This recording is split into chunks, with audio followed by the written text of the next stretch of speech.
So after a year and a half of waiting, the SKODA ENYAQ Coupé has finally arrived, and for the first time ever it's wearing the VRS badge.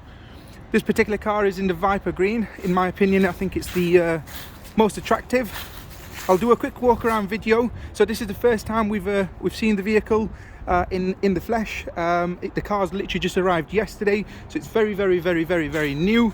So I'll do a quick walk around in the car, go through all the sort of options, things the car comes with, and in terms of performance, what performance upgrades the car has. So we'll start off with the exterior and go around the interior.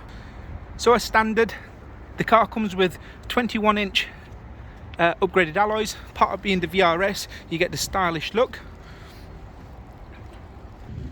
Around the vehicle you can see sort of the gloss black details, and on the wing here you get the VRS styling badge.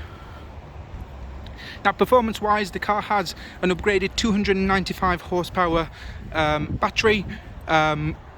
Unfortunately it is limited to 112 miles an hour, which is a little bit more than the current ENYAQ, but you can certainly feel the difference in power when you're driving the car. 0 to 60 times are quite impressive. So this car will do 0 to 60 in 6.4 seconds. That's quicker than most cars considering the weight of the vehicle. So yeah, as you can see, the Coupe really sets the vehicle off quite nicely, and in my opinion I think it looks far more nicer than the current shape ENYAQ. Boot space is quite large. Apologies about all the bags inside. These are all the accessories the car comes with as standard.